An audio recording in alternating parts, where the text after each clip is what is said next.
Sorry, Genesis. There's no way I can pay for the damages. I'm only a housewife. I never have any money. I don't have any savings, and I don't even work part-time. And my husband is away overseas on business. I can't ask him anyway. He doesn't know about the accident, and I don't want him to find out. He'll be furious with me, and he might even divorce me. You don't understand how hard this is for me. Yeah, but you crashed into my house. You should be showing more remorse. I mean, you totally destroyed a brand new house. We just moved in last week, and we spent all our savings on it. It was our dream home, and you ruined it. It's a miracle no one was killed. Oh, come on. That's an exaggeration. It's not like you can't live in it anymore. It's just a little damage. Nothing that can't be fixed. You're making a big deal out of nothing. What are you talking about? There is an enormous hole in the living room wall. Who the hell is going to live in a house like that? It's not safe and comfortable. The whole structure could collapse at any moment. And what about the weather? It's winter and it's freezing outside. How are we supposed to keep warm with a gaping hole in our house? And what about the security? Anyone could just walk in and rob us or harm us. We're not safe in our own home anymore. Can't you just live upstairs? When I was in high school, my friend's house caught on fire. They couldn't afford to fix it, so they just boarded up the hallway and lived in the non-burnt part. Problem solved. They just adapted to their situation and made the best of it. You should do the same thing. Just live upstairs and forget about the downstairs. It's not that hard. What? I'm not going to just live upstairs. It's not a solution. It's a nightmare. We paid for this house. We deserve to live in this house. We're not going to give up on our dream home because of your mistake. Okay. I've got a solution. I'll take the house off your hands. I'm good at the old DIY. I'll do all the repairs myself. I bet you I'll do a better job of it than the building company you used. They never give it a loving touch. You'll see. It'll be better than before in no time. So where are we supposed to live? There are plenty of rooms to rent down by the docks. They used to house the families of the dock workers before the shipping companies all unionized and collapsed when they couldn't afford the demands of the workers. There are some great deals down there. You'll find somewhere. And it's your place we're talking about. You'll figure it out. You're the one who caused all this when you drove your damn car through my living room. You saying that doesn't change the fact that I can't pay for the repairs and you don't want to put a little effort in and live upstairs.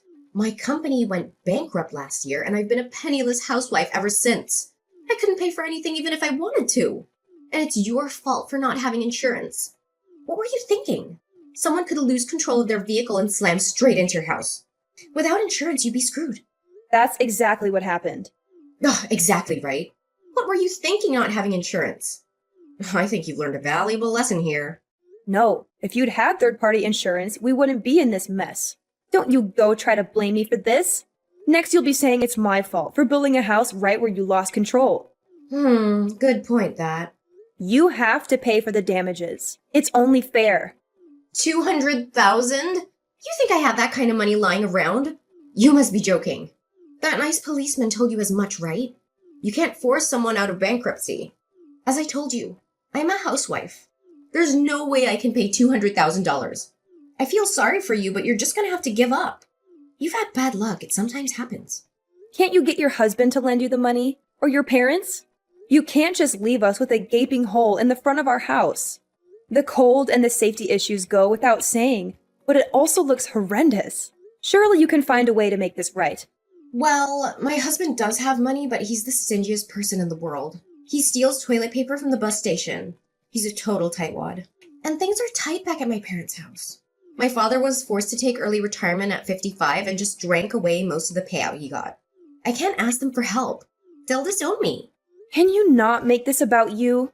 You wrecked my house and need to make it right. Don't go giving me a sob story about your family. It really doesn't concern me. I just need to fix my house. I told you I don't have any money, and yet you're still harassing me and telling me to find a way. That sounds like a threat to me. How is that a threat? Find a way to suddenly give you $200,000? You sound like the mafia. Am I gonna wake up with a horse head in my bed? A concrete ball gown, perhaps? A concrete ball gown?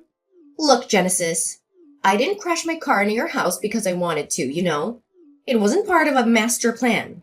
Step 1, take out front wall. Step 2, not pay for it. Your kids suddenly ran out into the road and I swerved to miss them. That's why I crashed into your house. Count yourself lucky. Would you rather have a smashed front room or a smashed dead kid? Why haven't you said anything about this until now? Were you just waiting to see how far your other excuses would stretch? If I did that, then your boy would be made out to be the villain. I wanted to save him all that. He had a bad enough experience by nearly being hit by that car. Your car. Yes, my car. Poor boy was scared out of his wits. I kept quiet about it, but you started threatening me and left me no choice. What a load of rubbish. See? With that kind of denial and refusal to hear the truth, I didn't stand a chance. I'm automatically guilty. Is that it? Do you have any proof that what I'm saying isn't what happened? Security camera footage, maybe? No, we don't. And I haven't asked the neighbors. Well, you just moved in. You wouldn't have had time to set up the cameras yet. So without a shred of evidence to disprove my account of events, you make demands of huge amounts of compensation money? That's a bit presumptuous, don't you think? Rude, even. What kind of woman are you? Ugh, look, I feel bad about smashing into your house. Who wouldn't? But like I already told you, I'm gonna declare personal bankruptcy. I don't have a penny to my name. Are you getting off on this? Having a little power trip? Does it make you feel big? Demanding huge amounts of money from someone you know doesn't have a cent to her name? No amount of verbal diarrhea is going to get you out of this. I'll get my money one way or the other. Did you have to say that?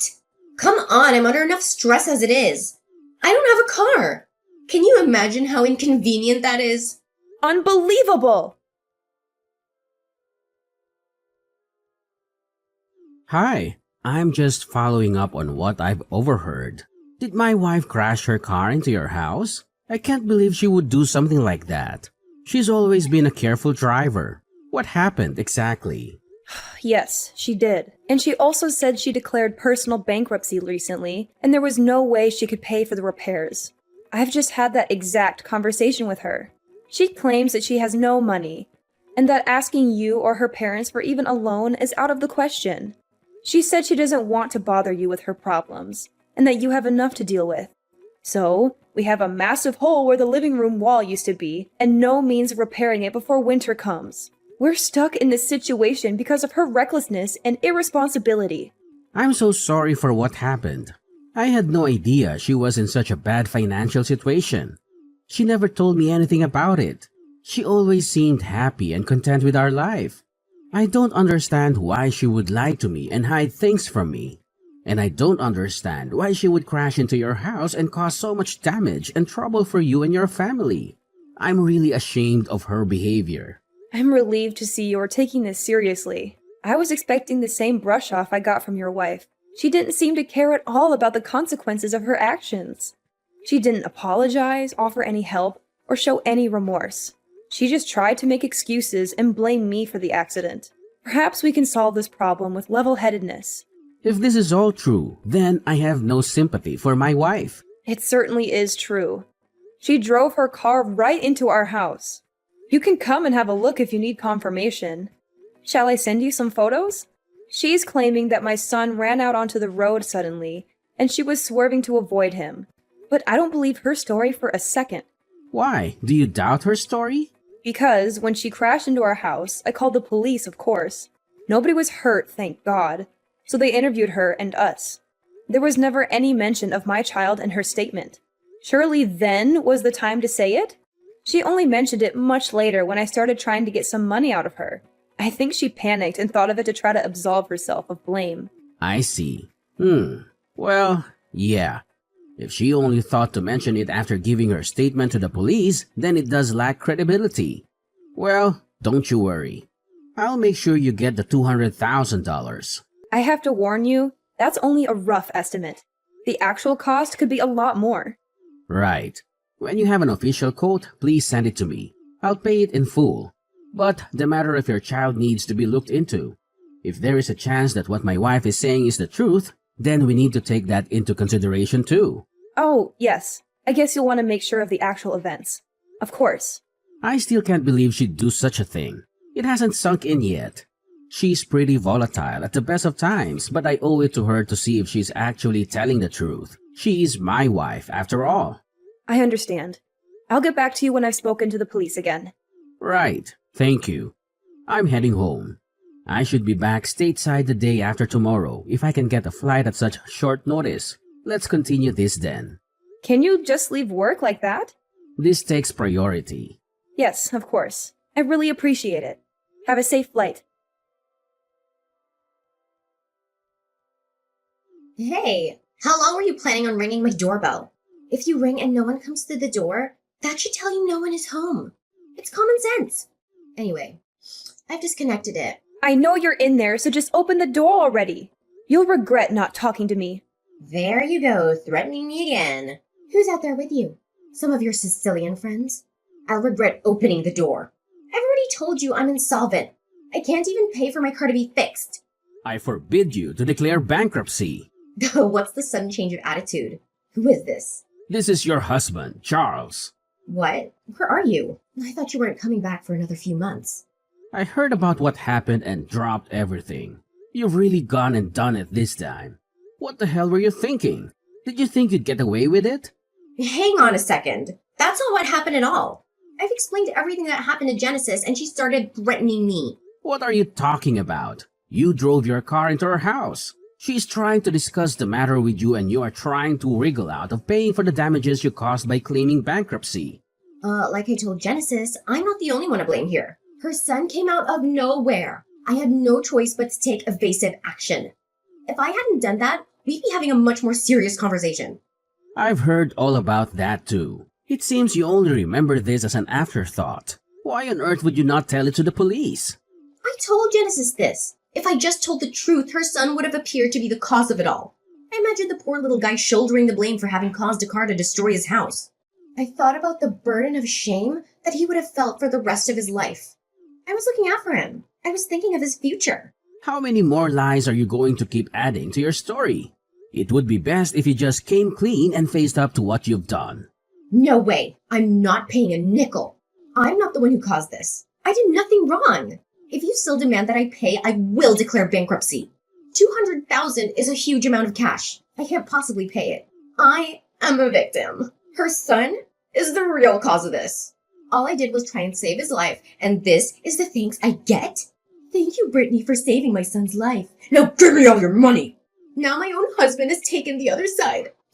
I'm betrayed. How terrible it is to be cast aside by the one you love most. There is security camera footage from the house across the road, however. Oh, and?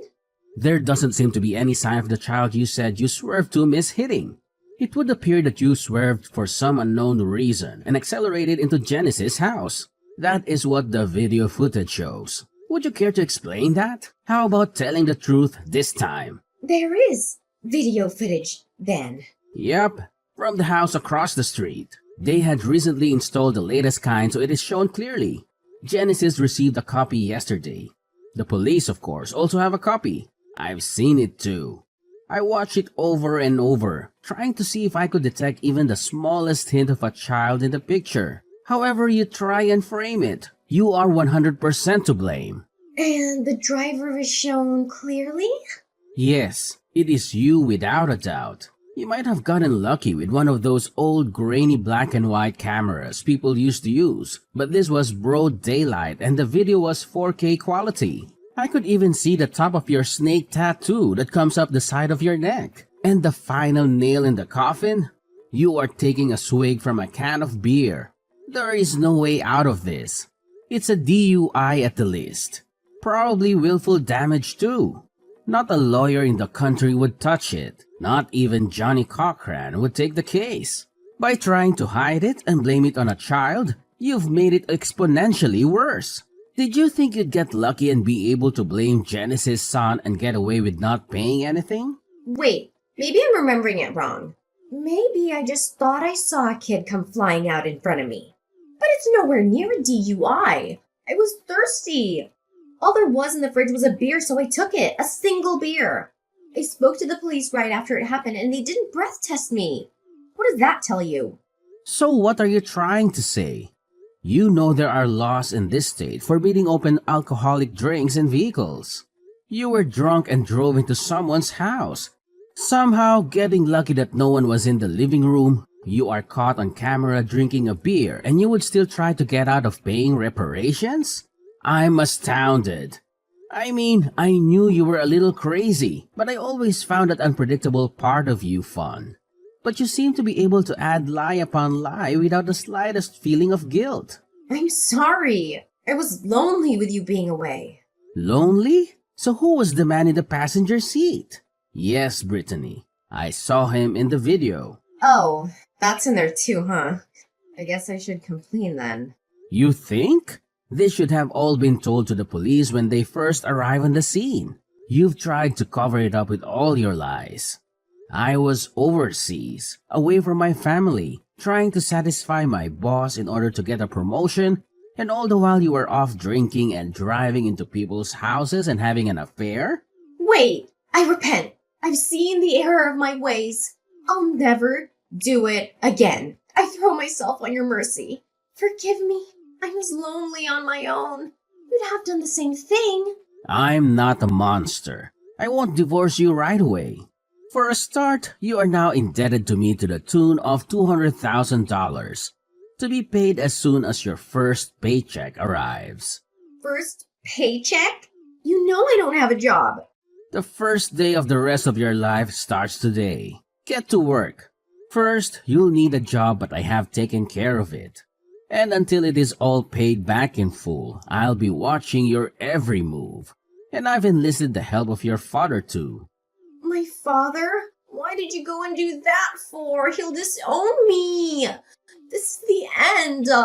He's been very helpful. He's going to introduce you to a friend of his who owns a factory. You can start there on Monday. See, I've taken care of it. I have done my best to clean up this mess you've gotten yourself into. A factory? What do I know about working in a factory? I've been a housewife for the last 10 years and suddenly you want me to work in a factory? What, is it a clothing factory? I don't know how to make clothes. No, nothing as glamorous as that. It's a sardine cannery. Oh, God. And you are not to quit until the loan is paid in full. That's a lot of sardine cans. But who knows? You might make line or even shift manager. You'd get a small promotion. Cheer up, it's not like it's a terrible place to work with a bad safety record and lots of mysterious injuries. And you'll be paid for your work. It could have been so much worse, making car license plates in prison. And, best of all, there is a workers' dormitory you can live in.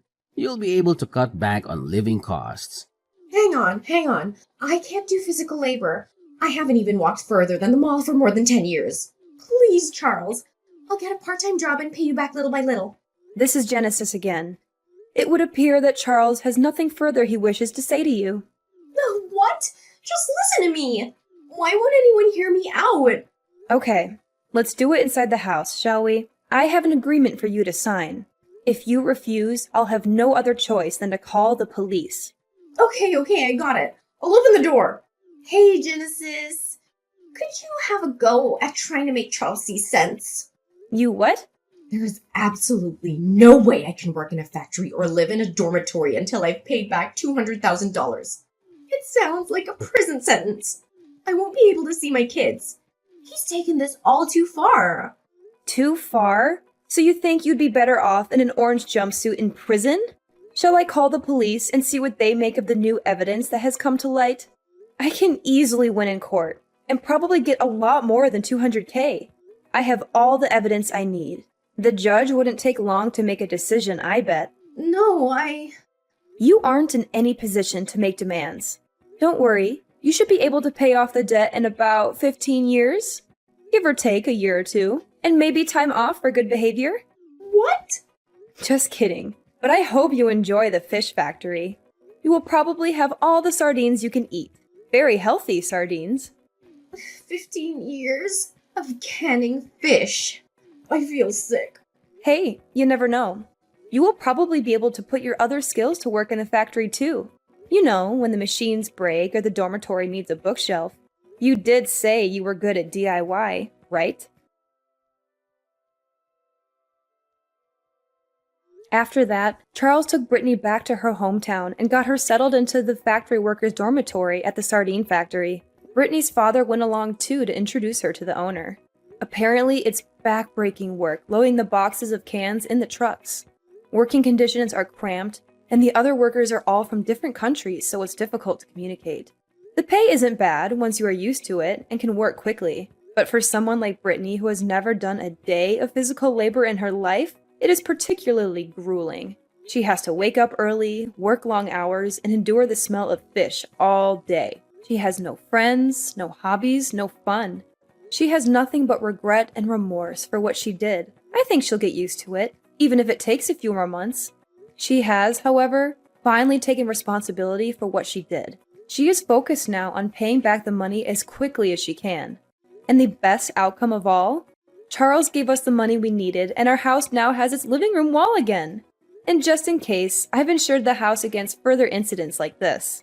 I've also invested in a tough fence, capable of at least slowing down any out-of-control car. It was a horrible experience, dealing with a selfish liar, but I've learned a lot from it. And everything is pretty much back to normal. For me and my family, I mean, not Brittany.